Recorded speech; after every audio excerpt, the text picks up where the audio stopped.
Ketika kata demi kata dirangkai menjadi berita dan suara mahasiswa menggema lewat tulisan. Kali ini kita akan menelusuri ruang di balik layar suara hati mahasiswa. Assalamualaikum warahmatullahi wabarakatuh. Halo Sobat LP2M Spotlight, kembali lagi di episode terbaru LP2M Spotlight, podcast yang dirilis oleh Lembaga Penelitian dan Pengabdian kepada Masyarakat UIN Sunan Ampel, Surabaya. Apa kabar semuanya? Baik, kali ini bersama saya, Istiana, akan melakukan bincang seru tentang unit kegiatan mahasiswa bergengsi, yaitu Lembaga Pers Mahasiswa Solidaritas UIN Sunan Ampel, Surabaya.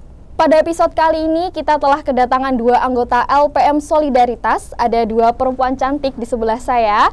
Izinkan saya memperkenalkan kepada Sobat LP2M semua ya. Yang pertama ada Kak Tasa Faradila sebagai pimpinan umum LPM Solidaritas UIN Sunan Ampel, Surabaya. Yang kedua ada Kak Dewi Aisyah, panggilannya Kak Aisyah ya. Sebagai pimpinan redaksi LPM Solidaritas UIN Sunan Ampel, Surabaya. Bisa menyapa Sobat LP2M Spotlight. Oke, apa kabar kakak-kakak semuanya? Alhamdulillah baik. Iya. Kalau boleh tahu Kak Tasa sama Kak Aisyah semester berapa? Kebetulan kita seangkatan dan kita sekarang lagi di semester 7. Oke, semester 7 lagi sibuknya skripsi ya? Menuju skripsi, Menuju skripsi. Semoga lancar ya.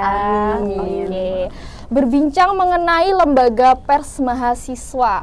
Sobat LP2M Spotlight semuanya perlu tahu nih bahwa di UIN Sunan Ampel, Surabaya, setiap fakultasnya memiliki lembaga pers mahasiswa masing-masing. Dan LPM Solidaritas sendiri merupakan lembaga pers mahasiswa tingkat universitas. Jadi bukan lagi tingkat fakultas ya Kak ya, betul, tapi tingkat universitas. Oke.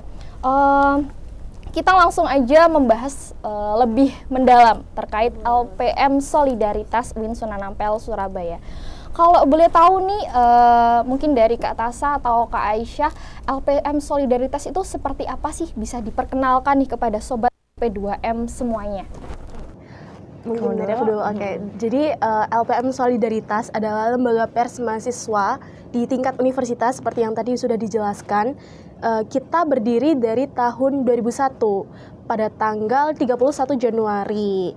Sebenarnya kita sudah ada jauh sebelum itu pada tahun 90-an, akan tetapi secara resminya kita berdiri tahun 2001 itu. Oke, kalau kita ngomongin tentang pers mahasiswa nih, pasti yang terlintas dalam pikiran kita adalah tulis-menulis berita gitu. Mungkin bisa diperkenalkan kepada Sobat LP2M secara menyeluruh LPM Solidaritas itu seperti apa sih? Apakah hanya sekedar tentang menulis berita saja? Oke. LPM Solidaritas, Lembaga Pers Mahasiswa Solidaritas. Mungkin yang terlintas di pikiran kita setelah dengar itu tuh ya pers ya, berita gitu. Berita dalam tanda kutip kayak baku banget gitu kan, pers, serius gitu. Tapi sebenarnya nggak juga. Seiring dengan perkembangan zaman gitu ya, kita kan juga beradaptasi biar tetap bisa ada di tengah-tengah masyarakat gitu kan. Nah, emang produk-produk awal itu dan memang harus itu tuh menulis. Jadi produk-produk jurnalistiknya LPM Solidaritas itu utamanya menulis dan akan kita rilis di web gitu. Nah, tapi karena media sosial akhir-akhir ini tuh udah kayak berkembang pesat banget gitu ya. Dan kayaknya nggak ada deh di sini tuh yang nggak punya media sosial gitu kan. Betul. Jadi jangkauan ke masyarakat atau jangkauan ke orang-orang itu tuh akan lebih mudah lewat media sosial. Kayak contohnya siapa sih yang di sini nggak ada, yang nggak punya akun Instagram? Nggak mungkin kan. Jadi kayak kita tuh mengembangkan produk-produk jurnalistik lewat itu, lewat platform itu. Kita kembangkan, apalagi orang-orang tuh sekarang minatnya lebih ke video gitu. Jadi terbaru ini sih LPM Solidaritas itu bikin video 1 menit. Jadi kayak 1 klik video 1 klik kayak gitu. Jadi video 1 klik tuh apa sih? Video 1 klik tuh reels Instagram yang sepanjang 1 menit itu memuat satu berita utuh gitu, agar bisa kita nikmati secara nyaman dan nggak berasa bosenin gitu. Iya, itu sebuah inovasi dari kita. Iya. Oke. Berarti kalau tadi kan sempat disinggung ada webnya ya, websitenya Solidaritas. Berarti ada web sendiri ya dari LPM Solidaritas. Apa kalau boleh tahu? Web dari kita itu mediasolidaritas.com. Silahkan untuk dicek, dan di situ isinya berita-berita seputar kampus, seputar mahasiswa, dan biasanya juga ada kayak selain berita ada puisi, ada cerpen, Iya, macamnya. ada sastra, resensi, Betul. kayak gitu-gitu. Jadi Sobat LP2M Spotlight bisa banget berkunjung ke web mediasolidaritas.com. Oke. Tadi kita membahas mengenai LPM Solidaritas lebih mendalam, bahwasanya tidak hanya sekedar tulis-menulis saja. Lalu ada nggak sih Kak kegiatan dari lembaga pers ini yang memang rutin untuk dilakukan oleh anggotanya? Mungkin bisa di-spill. Kegiatan rutinnya kita itu biasanya liputan yang utama, terutama saat ada isu-isu kampus ataupun isu hal yang terbaru gitu, yang baru banget terjadi, itu kita liput. Terus kemudian kita juga ada kajian jurnalistik. Ini kita belajar dari awal banget gimana cara liputan, terus apa saja itu jenis berita, terus ada biasanya juga video, gimana cara untuk shoot video, videografi, terus desain grafik, terus cara menulis sastra, begitu. Selain itu juga ada DJD, jadi itu sebuah acara apa ya, kayak Acara penerimaan, betul. penerimaan anggota baru gitu. DJD itu singkatannya Diklat Jurnalistik Dasar. Jadi sebelum menjadi anggota resminya LPM Solidaritas, itu mahasiswa harus mengikuti DJD itu. Nah, di situ biasanya kita belajar jurnalistik lebih mendalam gitu. Ya. Selain DJD juga ada DJL. Jadi di tingkat pertama, tuh. Jadi waktu tahun pertama itu diterima di Diklat DJD dulu. Betul. Diklat Jurnalistik Dasar. Setelah selesai 1 tahun pertama, nanti teman-teman yang join LPM Solidaritas itu bakal lanjut di DJL, Diklat Jurnalistik Lanjut. Jadi biasanya di DJD itu kan dijelasin tentang berita-berita yang umumnya ya, kayak hot news, trade news, kayak gitu-gitu. Nah, tapi kalau di DJL itu tuh bakal lebih spesifik. Iya, lebih mendalam lagi nih. Ada in-depth, ada apa lagi? Ada banyak lah gitu. Oke, jadi ada kegiatan rutinnya ya, kayak kajian, dan tadi ada DJD, terus DJL sebagai diklat ya, diklat untuk anggota-anggotanya. Nah, untuk pengalaman dari Kak Tasa dan Kak Aisyah sendiri nih, selama menjadi anggota LPM Solidaritas, apa sih kegiatan yang paling seru atau bermakna selama menjalani kegiatan sebagai anggota? Wah, oke. Mungkin bisa di-spill ke Sobat LP2M. Kegiatan paling seru, menurut aku ya, kegiatan paling seru, ini personal kan ya? Iya, nggak apa-apa, pengalaman masing-masing. Pengalaman pribadi paling seru di LPM Solidaritas. Oh iya, di Sol itu, ini kalau kita manggil LPM Sol tuh Sol gitu Sol. aja. LPM Sol, Iya, LPM Sol. Kalau di LPM Sol tuh ada kegiatan rutinnya juga. Ini mungkin ketinggalan tadi ya.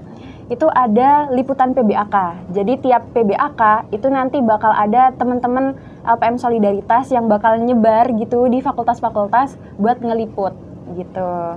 Nah, di situ itu jadi teman-teman yang udah DJD nih, udah di tahun pertama, itu bakal ngerasain liputan PBAK. Langsung turun ke lapangan. Iya, Itu bener. pengalaman pertama banget untuk teman-teman yang tingkat pertama untuk turun ke lapangan. Gimana sih Iya. rasanya itu liputan, cari-cari narasumber, terus cari isu, menggali-menggali semua isu, sampai bisa jadi sebuah tulisan berita gitu.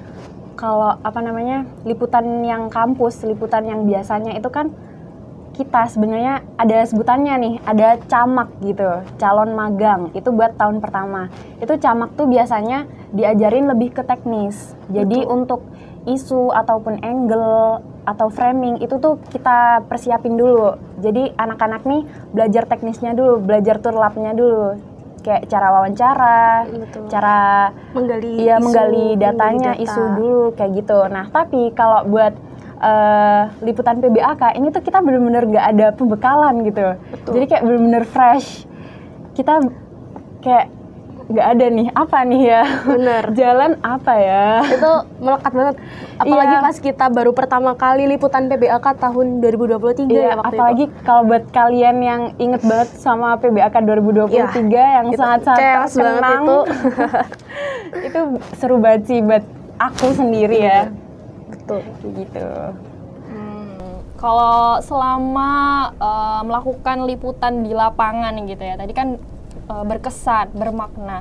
Ada nggak sih kayak suatu tantangan tersendiri selama menjalani proses liputan itu? Atau mungkin ada kesulitan-kesulitan seperti apa, tapi bisa ditangani gitu? Ini bisa diceritakan? Oke, siapa? Aku dulu nih. Iya, boleh. Kesulitan, tantangan pasti ada. Apalagi kita tuh, gimana ya jelasinnya? Takut salah nih. Gak apa-apa. Kita tuh kesulitan atau tantangannya biasanya di narasumber.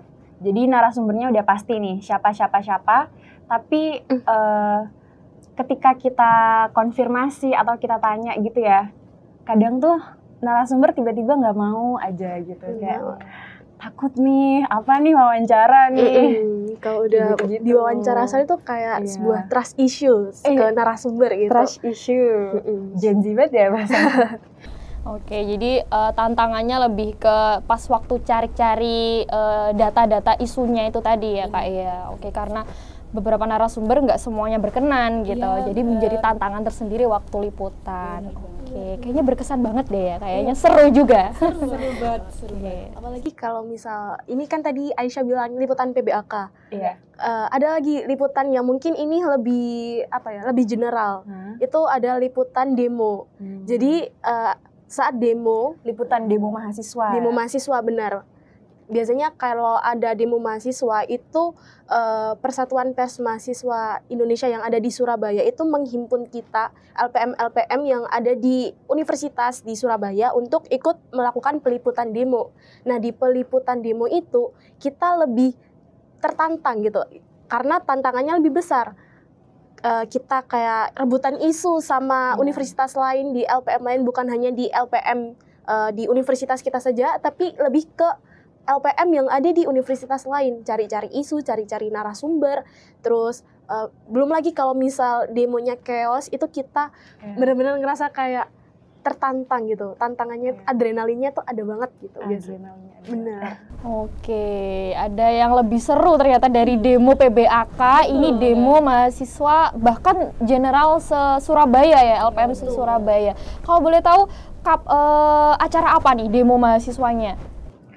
Terakhir yang paling berkesan banget itu ya, demo di depan Gerahadi. Itu Gedung Gerahadi. Bulan Maret tuh.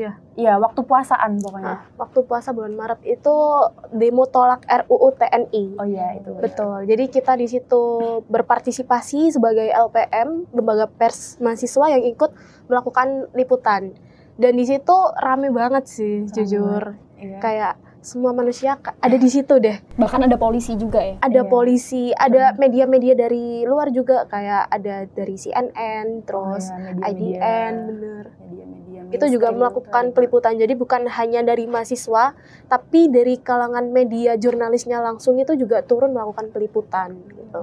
Keren juga ya, turun lapangannya bareng sama media-media besar, CNN, terus detik.com mungkin ada. Kayaknya semuanya ya.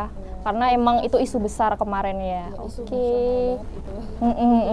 Betul.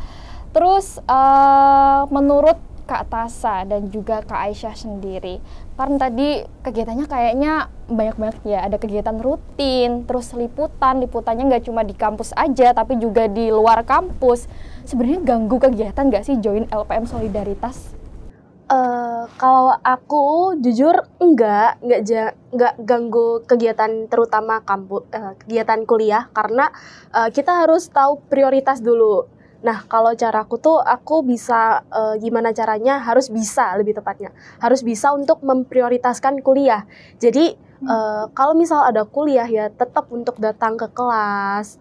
Akan tetapi saat tabrakan jadwalnya mungkin aku akan tetap untuk memprioritaskan kuliah karena bagaimanapun kuliah itu kan kewajiban dari mahasiswa gitu. Kalau Kak Aisyah sendiri gimana? Kalau aku sendiri sih ya kurang lebih sama, kuliah emang nomor satu.